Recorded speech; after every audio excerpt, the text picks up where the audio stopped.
Hi everyone, कैसे हैं सब। उम्मीद करता हूँ सब खैर खैरियत से होंगे। पिछले लेक्चर में हमने एक्सटेंशन को ऐड किया था और हमने कमांड्स देखी थी कि उसके थ्रू हम कैसे ऐड करते हैं। मैंने आपको ब्लॉक ऐड करके दिखाया था थीम के अंदर। उसके अंदर जो स्कीमा होते हैं उसकी मैं थोड़ी सी आपको डिटेल बता देता हूँ, क्योंकि इसका नॉलेज आपको होना चाहिए। इसके थ्रू आप चीज़ों को डायनामिक भी कर सकते हैं। तो स्कीमा हमारे पास क्या है? स्कीमा हमारे पास एक लिक्विड का टैग है जिसके अंदर हम जेसन ऐड करते हैं। पहली चीज हम क्या ऐड करते हैं उसके अंदर? नेम ऐड करते हैं कि जो हमारा ब्लॉक है, ब्लॉक का नेम क्या है। मैंने आपको पिछले लेक्चर में दिखाया था कि वो नेम कहाँ पे शो होता है। मैं अभी के लिए कस्टमाइजर ओपन कर लेता हूँ और इसको, अगर आपके पास कोई ऐसा सेक्शन नहीं है और आपने ब्लॉक ऐड करना है ऐप का और इस सेक्शन के लास्ट पे करना है, तो हम क्या करेंगे, यहाँ से ऐड सेक्शन करेंगे। सेक्शन, यहाँ पे हमारे पास जो सेक्शन होंगे वो थीम के होंगे। ऐप के अंदर जाएंगे तो हमारे पास जो ऐप के ब्लॉक होंगे वो आ जाएंगे। जैसे मैं इसके ऊपर क्लिक करूंगा तो हमारे पास एक ऐप का सेक्शन ऐड हो जाएगा। उसके अंदर जो हमारे पास ब्लॉक है जो हमने क्रिएट किया था वो हमारे पास यहाँ पे शो हो जाता है। तो ये देखें, हमारे लास्ट सेक्शन जो होगा वो ऐप का होगा। तो नेम आपको पता चल गया कि नेम हमारा कहाँ पे शो होता है, इस ब्लॉक के अंदर, आवर टेस्टिंग ऐप। इसके बाद हमारे पास होता है टारगेट। टारगेट हमने अभी क्या किया, सेक्शन किया है कि यूजर आके सेक्शन के अंदर ब्लॉक भी ऐड कर सकते हैं या सेक्शन भी ऐड कर सकते हैं। अभी मैंने ऐप का सेक्शन ऐड करके उसके अंदर ब्लॉक ऐड किए। जो पहला टारगेट हमने देखा है वो क्या है, सेक्शन। इसके अंदर एक दूसरा टारगेट होता है, इसको मैं सेव कर लेता हूं पहले। अब मैं आपको एक और चीज समझाता हूँ कि एक और टारगेट होता है बॉडी का।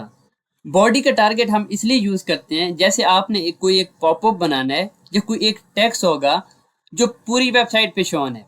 इसकी मिसाल हम ले लेते हैं, जैसे आप एक ऐप बना रहे हैं व्हाट्सएप आइकन शो करने की। तो जो व्हाट्सएप का आइकन होगा वो वेबसाइट के हर पेज पे नजर आता है। तो उस आइकन के लिए जो आपने टारगेट रखना होगा वो होता है बॉडी। मैं यहाँ से मैं क्या करता हूँ, बॉडी ऐड कर देता हूँ, इसको मैं करता हूँ सेव। यहाँ से मैं करता हूँ रिफ्रेश। अभी मैं क्या करता हूँ, यहाँ से ऐप ओपन कर लेता हूँ तो यहाँ से ब्लॉक रिमूव हो गया। क्यों? क्योंकि जो उसका टारगेट था वो मैंने चेंज कर दिया।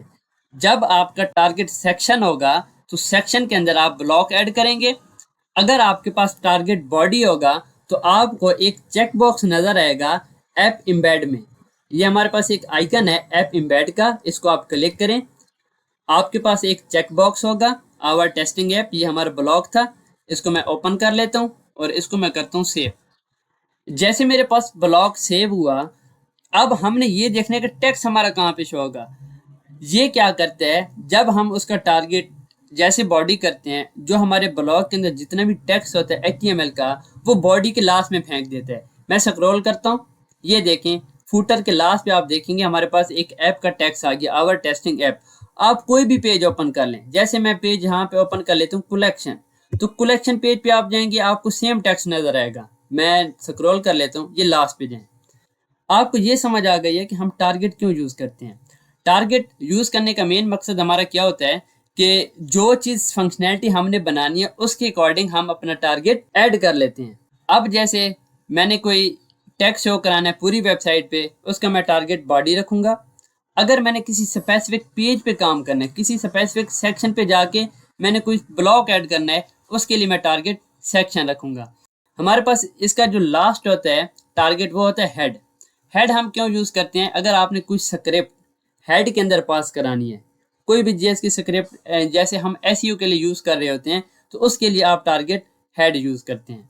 तो वो क्या होगा, जैसे आप यहाँ पे इसका टारगेट हेड यूज करेंगे तो जो बॉडी के ऊपर हमारे पास हेड टैग होता है उसके अंदर स्क्रिप्ट ऐड हो जाएगी। तो ये हमारे पास होते हैं 3 टारगेट जिनको हम यूज करते हैं अपनी ऐप के अंदर। नेक्स्ट चीज हमारे पास है सेटिंग। सेटिंग हम क्यों ऐड करते हैं, जैसे अगर यूजर चाहता है कि मैं इसका डायनामिक कलर चेंज कर सकूं, मैं यहाँ से इसको रिमूव कर देता हूँ। आपको एक समझा देता हूँ कि इसके अंदर क्या क्या चीजें होती हैं।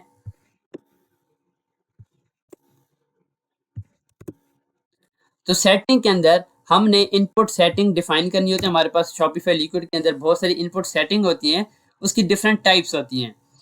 तो शॉपिफाई की वेबसाइट पे जाके आप इसको डिटेल में देख सकते हैं कि हमारे पास इनपुट सेटिंग कौन कौन सी होती हैं। तो यहाँ पे जो सेटिंग हमारे पास ऐड है वो है कलर की। यहाँ पे हमने कलर क्यों ऐड किया है कि यूजर चाहता है कि मैं डायनामिक इसका कलर चेंज कर सकूं।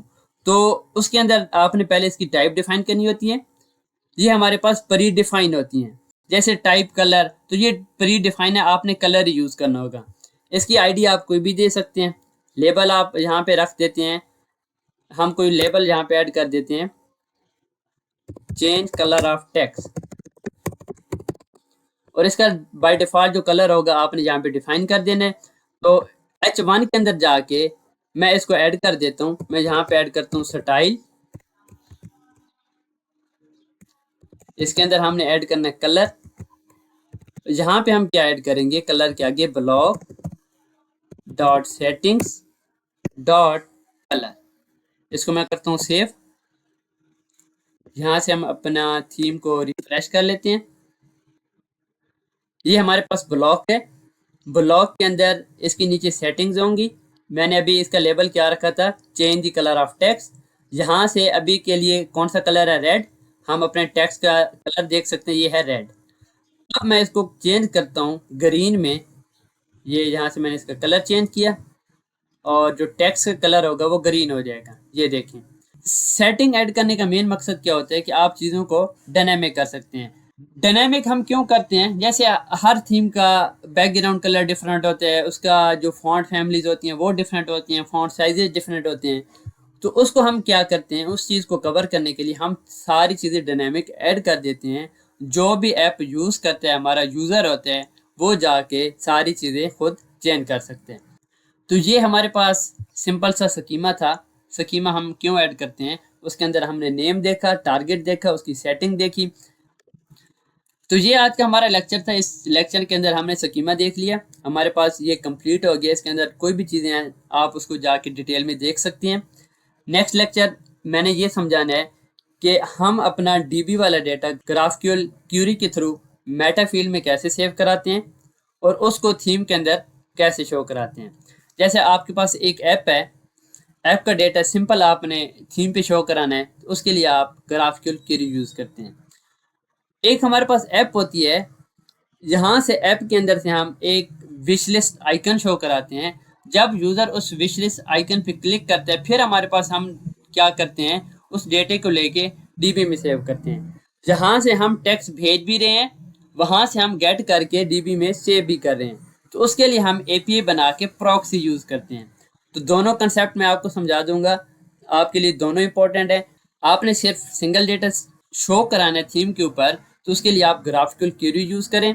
अगर आपने डेटा शो कराने के बाद वहाँ से डेटा गेट करके डीबी में सेव कराना है, तो उसके लिए आप प्रॉक्सी यूज़ करें और एपीआई बना के डेटा को गेट करके डीबी में सेव कर सकते हैं। नेक्स्ट लेक्चर हमारा इस पे होगा। आज के लेक्चर में अगर आपको कोई भी विषय कुछ चीज़ समझ नहीं आ रही तो आप मुझे मैसेज कर सकते हैं।